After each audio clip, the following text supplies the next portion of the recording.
14h17, ce 7 juillet 1943, Koursk, en Union soviétique. Le commandant de chars soviétique, Paul Rotmistrov, scrutait l'horizon à travers ses jumelles. Une nuage de poussière, au loin.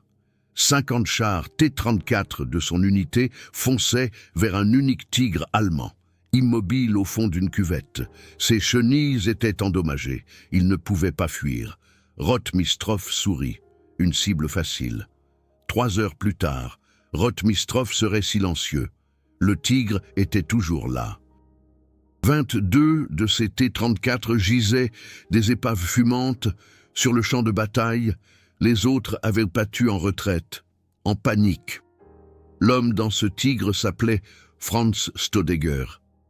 Et ce qu'il allait accomplir ce jour-là lui vaudrait la première croix de chevalier, jamais décernée à un commandant de tigre. Avant de continuer, si vous appréciez ce genre d'histoire, abonnez-vous maintenant. Ça ne coûte rien et ça aide énormément. Continuons. L'histoire de l'impossible victoire de Staudeger commence un jour plus tôt, le 6 juillet 1943. L'opération Citadelle venait d'être lancée. La dernière grande offensive allemande sur le front de l'Est. 6000 chars allaient s'affronter dans les semaines suivantes. 2 millions de soldats, la plus grande bataille de chars de l'histoire. Les Soviétiques savaient depuis des mois que l'attaque allait avoir lieu. Leurs espions en Suisse, connus sous le nom de Résolutie, avaient révélé les plans allemands. Staline connaissait la date exacte, les secteurs d'attaque précis, les effectifs exacts. Il ordonna de fortifier les positions. 8 lignes de défense concentriques furent construites autour de Koursk. 400 000 mines furent posées. 5 000 kilomètres de tranchées furent creusées. C'était la défense la mieux préparée de l'histoire. La Wehrmacht courait droit dans le piège. Les généraux allemands savaient que les Soviétiques étaient préparés. Mais Hitler insistait pour l'attaque. Il avait besoin d'une victoire pour remonter le moral. Il avait besoin du tigre pour prouver que la technologie allemande pouvait tout surmonter. Le Tigre Pointer était en effet une merveille technologique. 57 tonnes de poids de combat, propulsé par un moteur Maybach HL 230 de 700 chevaux. Sa vitesse maximale était de 38 km/h sur route. Mais à peine 20 en terrain accidenté, sa consommation d'essence était énorme, 540 litres aux 100 km en tout terrain. Un cauchemar logistique, mais sa puissance de feu compensait tout.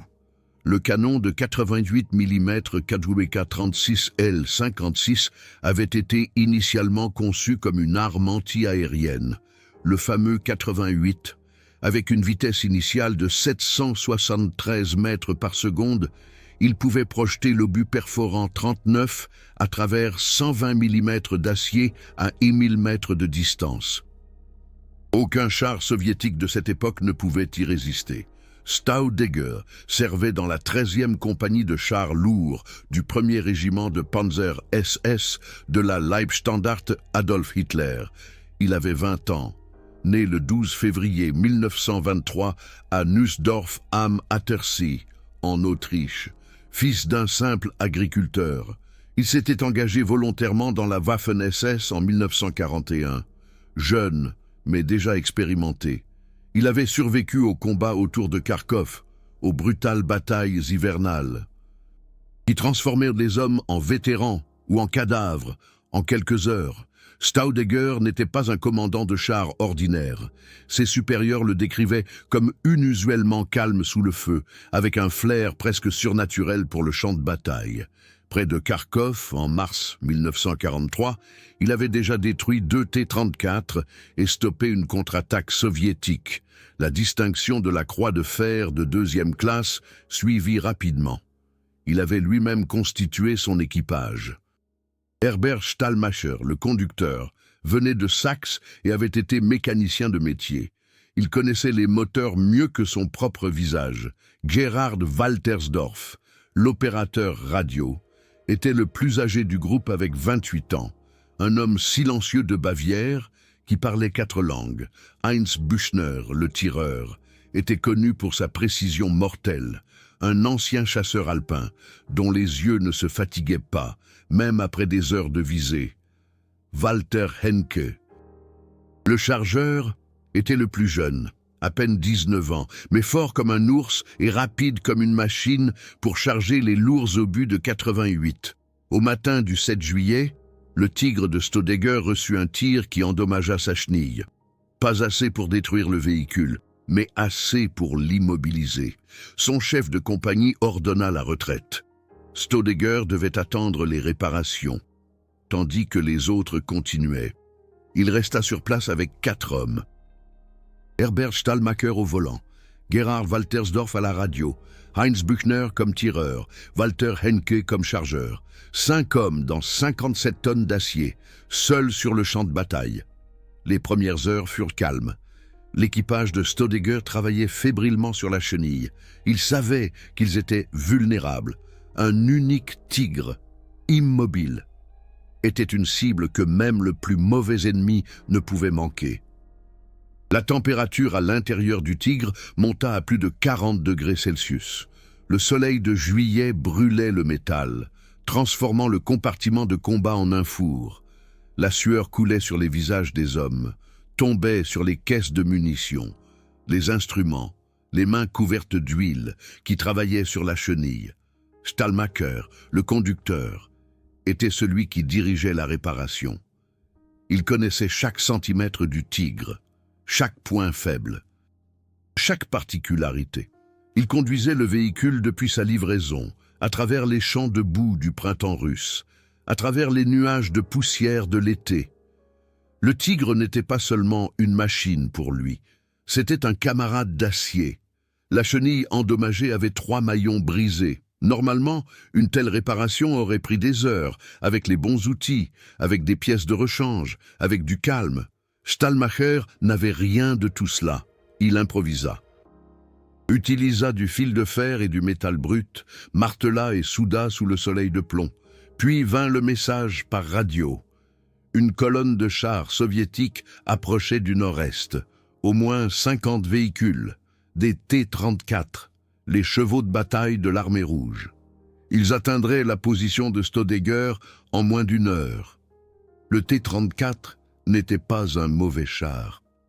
Au contraire, lorsqu'il apparut pour la première fois en 1940, il avait choqué la Wehrmacht, blindage incliné. Eux qui faisaient ricocher les projectiles, un canon de 76 mm qui pouvait percer la plupart des chars allemands, un large système de chenilles qui lui permettait de se déplacer dans la boue et la neige, là où les chars allemands s'enlisaient. Mais en 1943, le T-34 n'était plus aussi supérieur. Les Allemands avaient appris, ils avaient développé le Tigre, puis le Panthère. Le canon de 76 mm du T-34 ne pouvait pas percer un Tigre de face. Sauf à très courte distance, les équipages de chars soviétiques le savaient. Ils appelaient le Tigre, le Strak, la Terreur.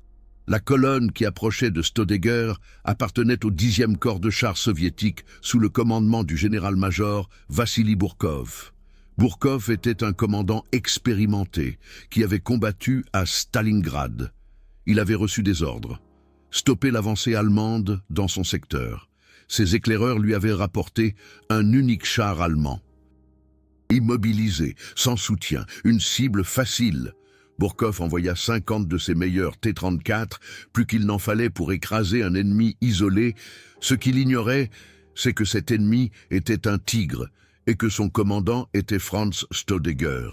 Mais voici ce qui distinguait Staudigger des autres.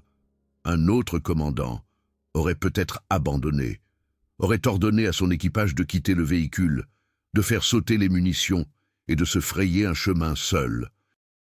C'eût été la décision raisonnable. Staudigger prit une autre décision.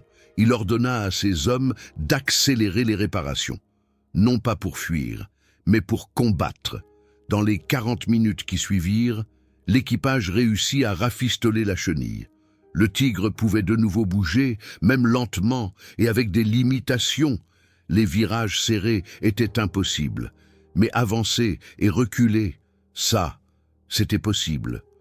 Staudigger positionna son Tigre dans une légère dépression, lui offrant une protection contre les attaques de flanc. Puis, il attendit.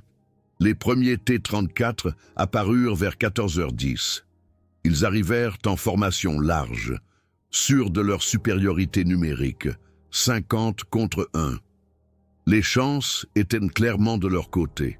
Ce qu'ils ignoraient, c'est que le Tigre avait deux avantages décisifs. Premièrement, le canon de 88 mm Kadrubeka 36 L56. Ce canon pouvait transpercer un T-34 à plus de 1500 mètres de distance. Le canon de 76 mm des T-34, lui, ne pouvait percer le blindage frontal d'un Tigre qu'à moins de 500 mètres, si tant est qu'il y parvienne. Deuxièmement, le blindage, 100 mm à l'avant, 80 mm sur les côtés. Pour les canons soviétiques, c'était une barrière presque infranchissable. À 14h17, Staudigger tira le premier coup. Portée, 1200 mètres. Le T-34 de tête explosa. Les munitions à l'intérieur détonèrent, arrachant la tourelle. La projetant à 10 mètres dans les airs, une boule de feu s'éleva vers le ciel. Les autres T-34 ralentirent, surpris. Ils s'attendaient à écraser une épave immobile. Au lieu de cela, ils rencontraient un ennemi qui tirait avec précision et qui touchait à chaque fois. Le deuxième coup suivit 8 secondes plus tard. Encore un coup au but, encore une explosion. Le troisième T-34 tenta d'esquiver, tournant brusquement vers la gauche. Staudigger corrigea. Büchner au canon suivait la cible avec le calme d'un horloger. Le troisième coup transperça le compartiment moteur. Des flammes jaillirent. Ce qui suivit ressemblait moins à une bataille qu'à une extermination systématique. Les T-34 tiraient en s'approchant. Leurs obus frappèrent le Tigre, ricochaient, laissant des bosses et des éraflures sur le blindage. Büchner, le tireur, visait calmement un ennemi après l'autre. Henke chargeait, encore et encore. Staudigger désignait les cibles, dirigeait le tir, gardait le contrôle. Le 5e T-34 brûlait, puis le 8e, le 10e. Les commandants soviétiques renvoyaient des messages désespérés au commandant Paul Rotmistrov. Le char allemand isolé tire avec une précision inouïe. Nous perdons des véhicules, il n'est pas immobilisé. Il se défend. Bourkov ordonna à ses hommes de continuer. Écrasez-le sous le nombre. Personne ne peut résister à 50 chars. Mais Staudigger résista, tir après tir, coup au but après coup au but. Les carcasses des T-34 bloquaient de plus en plus le champ de bataille, forçant les suivants à faire des détours, exposant leurs flancs. Chaque char détruit devenait un obstacle pour les autres. Un effet domino de la mort. À l'intérieur du Tigre régnait un chaos concentré. Büchner au canon déplaçait la lourde tourelle avec une précision calme. Le moteur électrique de la tourelle bourdonnait à chaque mouvement. Henke au chargement saisissait obus après obus dans les supports, les glissait dans le tube, verrouillait la culasse. Une équipe rodée qui fonctionnait comme une machine bien huilée. Staudigger se tenait dans la tourelle, le haut du corps, dépassant de la trappe, malgré le danger. Il avait besoin d'avoir une vue d'ensemble. Il voyait les T-34 arriver, voyait leur formation, reconnaissait leurs intentions, puis il replongeait, criait les prochaines coordonnées, et Büchner faisait pivoter la tourelle. Le Tigre tirait toutes les 8 à 10 secondes, un obus, un coup au but, un T-34 en flammes. Ce n'était pas un acte d'héroïsme, c'était de l'artisanat. Un artisanat mortel, précis, né de mois d'entraînement et d'années d'expérience. Les commandants soviétiques commencèrent à comprendre qu'ils étaient face à un monstre. Ils tentèrent de contourner le Tigre, d'attaquer ses flancs, mais Staudigger avait bien choisi sa position. La dépression protégeait ses côtés.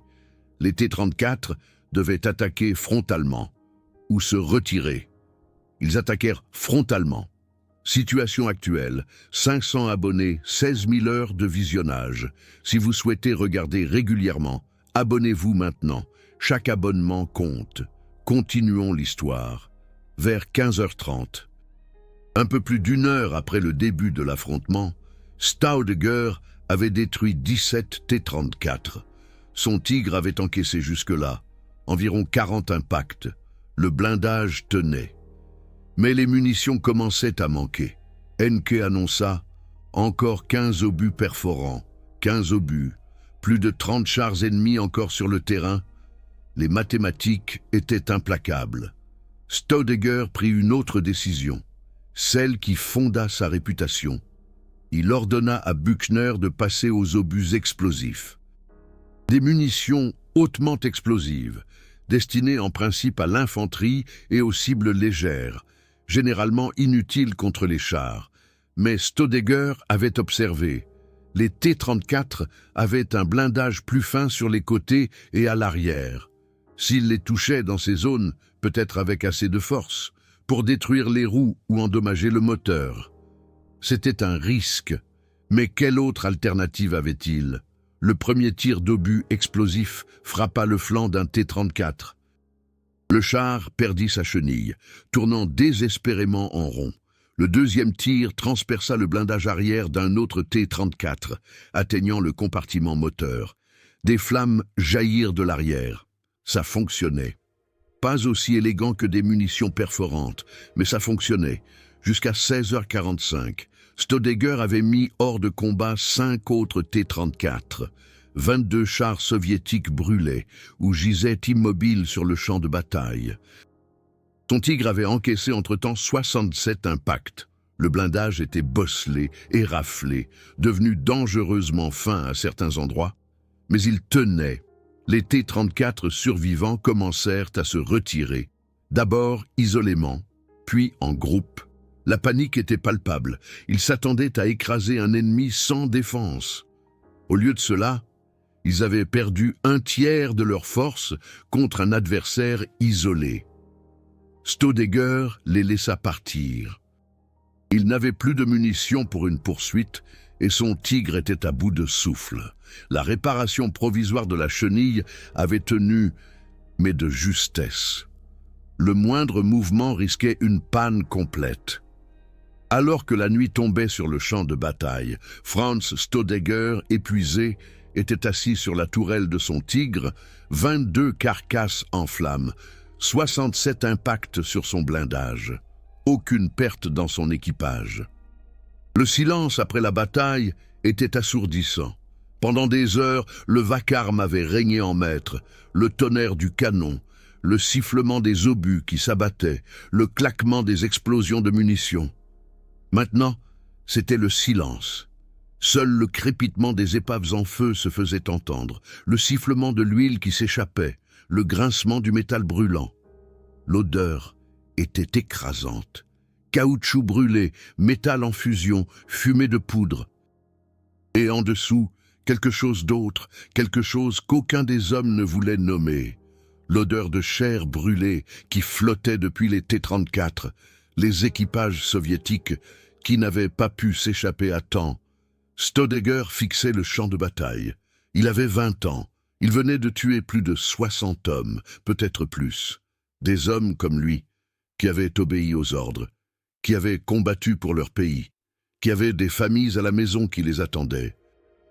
Il ne ressentait rien, rien que de l'épuisement, un épuisement profond, abyssal, qui lui transperçait les os. Les hommes sortirent du Tigre, l'un après l'autre. Leurs uniformes étaient trempés de sueur, leurs visages noirs de poudre.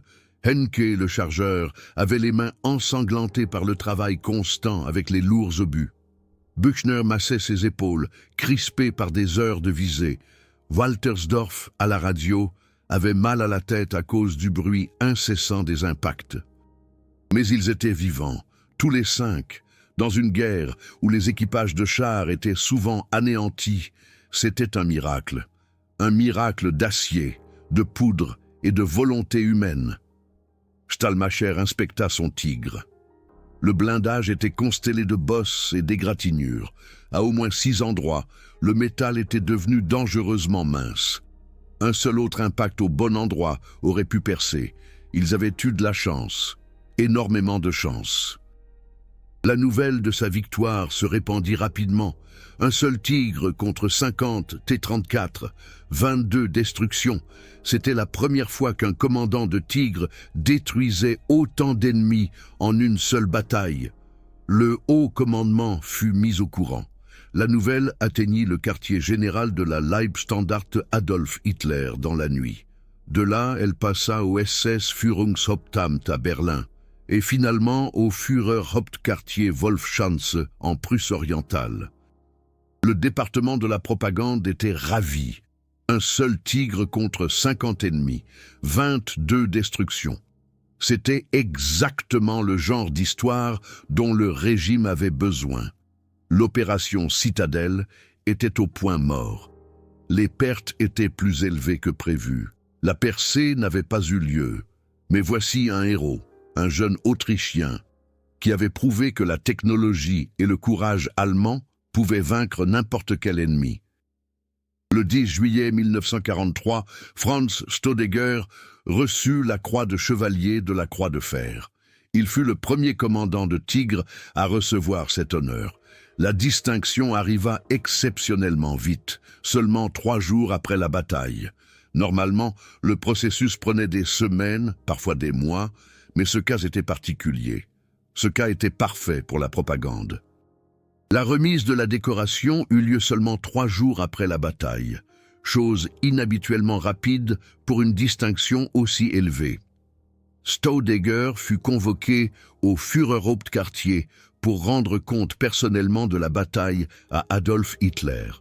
Le jeune Autrichien de 20 ans se tenait devant le dictateur et raconta l'histoire de 22 T-34 en feu, de 67 impacts, de 5 hommes contre une armée.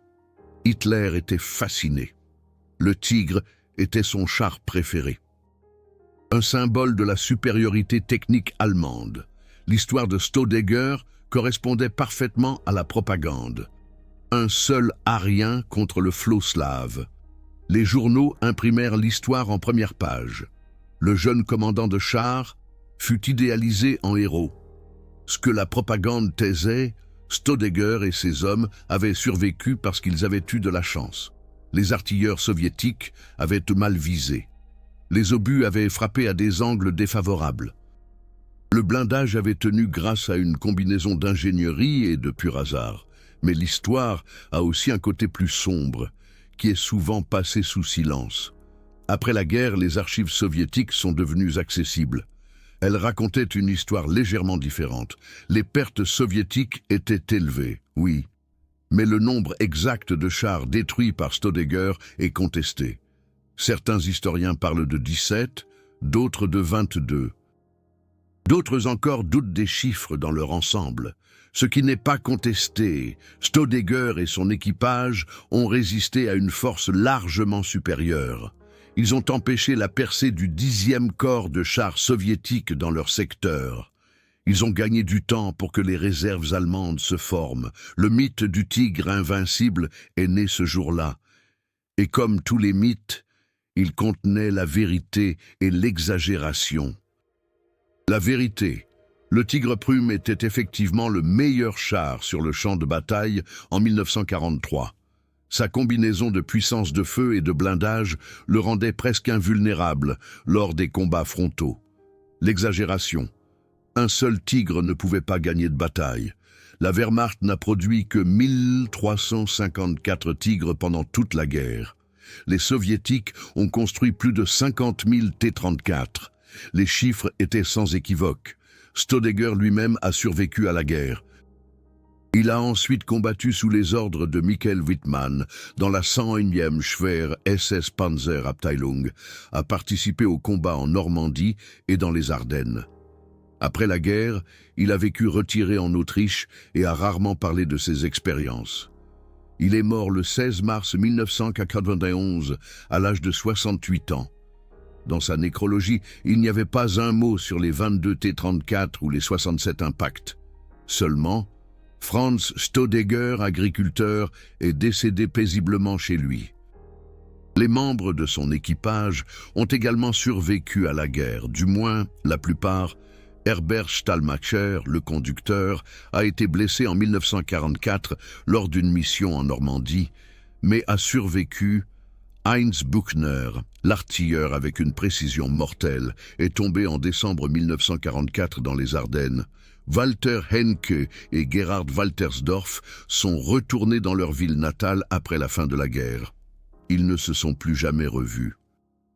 Les 5 hommes, qui avaient vaincu ensemble la mort dans un cercueil d'acier, ont pris des chemins différents. Staudeger n'a jamais parlé d'eux. Lorsque des historiens l'ont interrogé dans les années 1980, il a refusé de révéler des détails. C'était trop douloureux, trop complexe, trop lié à tout ce qu'il voulait oublier. Ce qui reste, ce sont les faits bruts dans les archives, les rapports, les chiffres, les données. Et la question que chacun doit se poser en entendant cette histoire, que signifie l'héroïsme lorsqu'il est au service d'une idéologie criminelle? Mais dans les archives, l'histoire continue de vivre. Les rapports, les cartes, les témoignages.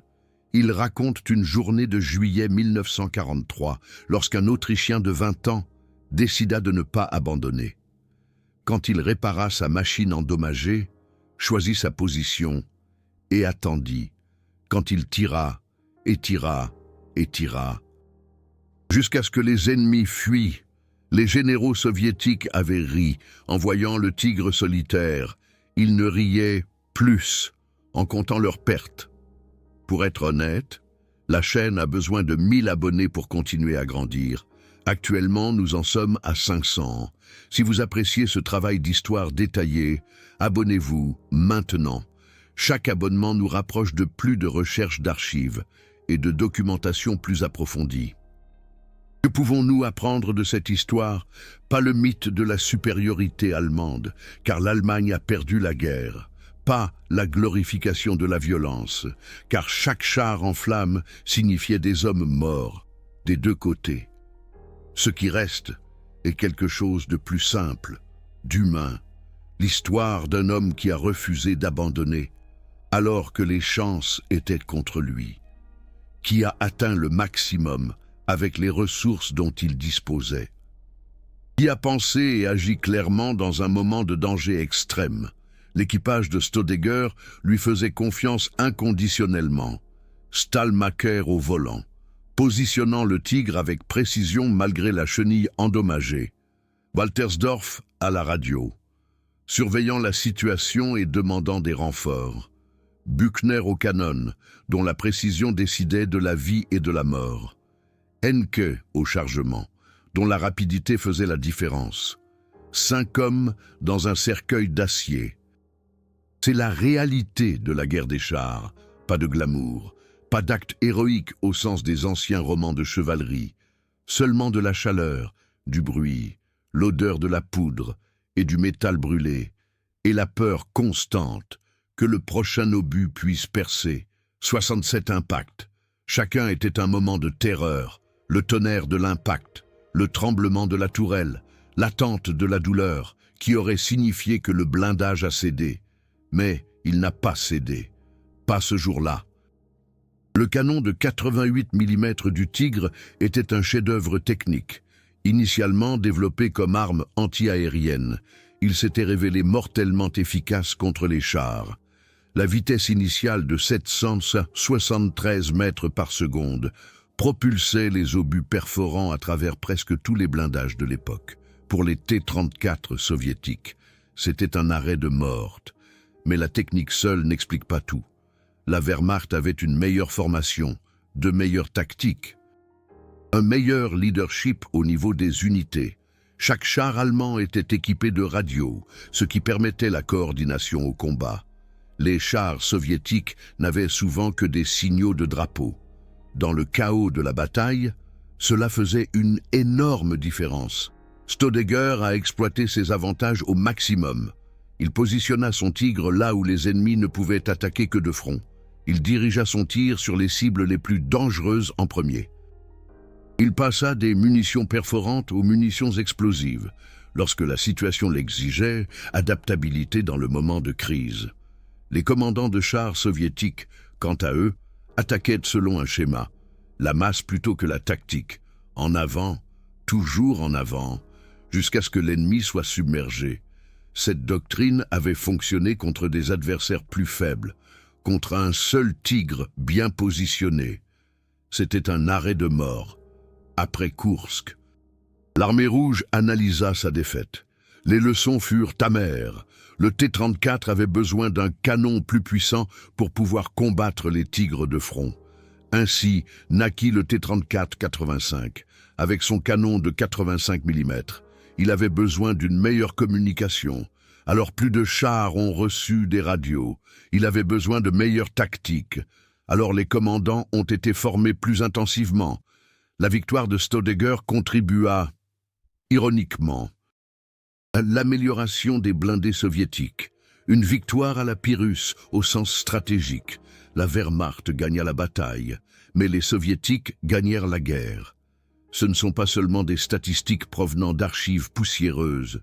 Ce sont les moments qui ont décidé du destin de millions de personnes, de vrais soldats, une vraie peur, de vraies conséquences.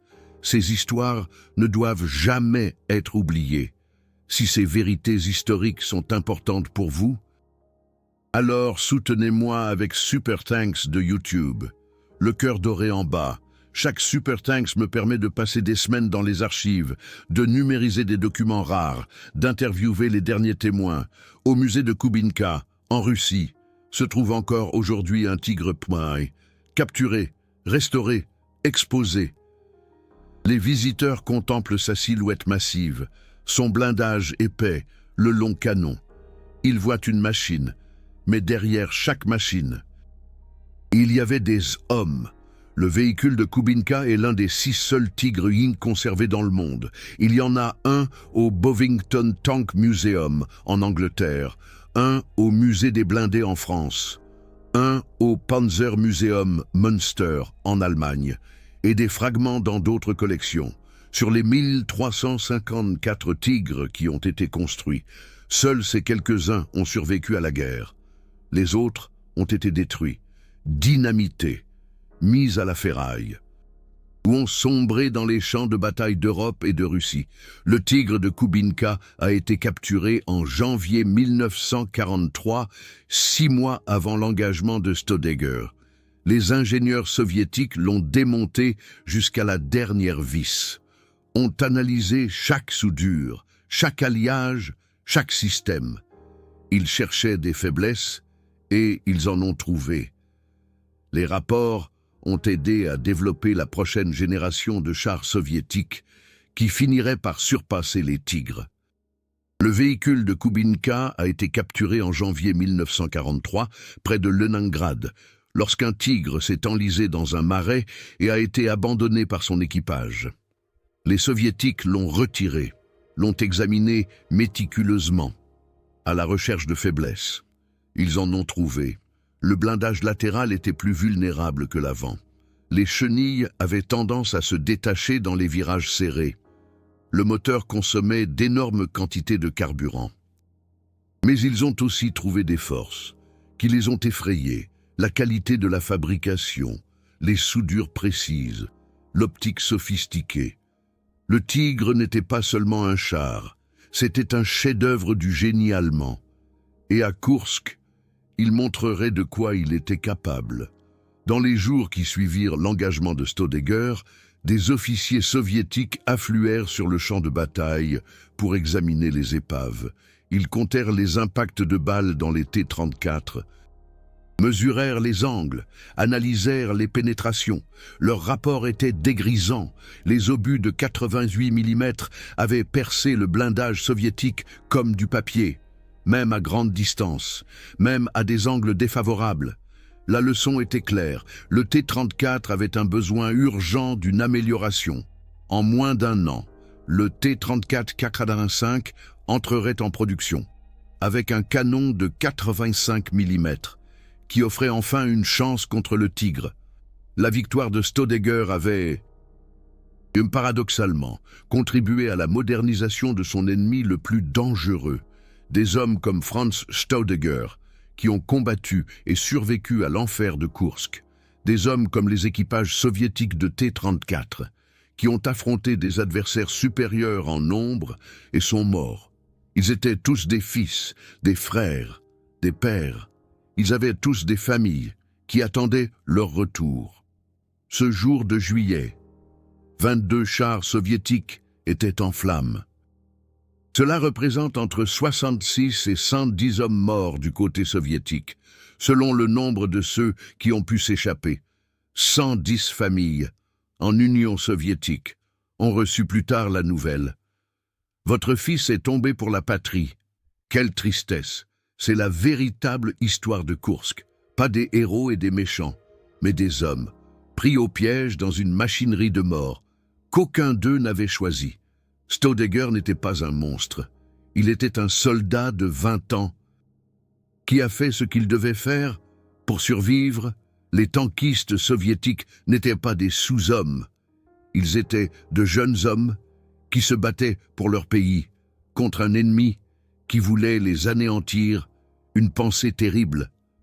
L'histoire du tigre solitaire contre 50 T-34 est impressionnante, mais elle ne doit pas nous aveugler. Derrière les chiffres, il y a des hommes. Derrière les victoires, il y a des pertes. Derrière le mythe, il y a une réalité qui est plus complexe et tragique que n'importe quelle histoire de héros ne peut le raconter. C'est la triste vérité. 67 impacts, 22 destructions, une croix de chevalier. Ce sont les faits. Ce qui reste, c'est la question. Qu'aurions-nous fait à la place de Staudinger, à la place des commandants soviétiques, à la place des hommes, dans les T-34 en feu? Quelle horreur! Il n'y a pas de réponse simple, seulement le souvenir et la responsabilité de préserver ce souvenir, afin que cela ne se reproduise plus jamais. En ce jour de juillet 1943, les généraux soviétiques riaient en voyant le tigre solitaire, un char endommagé, seul, sans soutien. Ils ont envoyé 50 T-34 pour l'anéantir. Cela aurait dû être une victoire facile, pensaient-ils.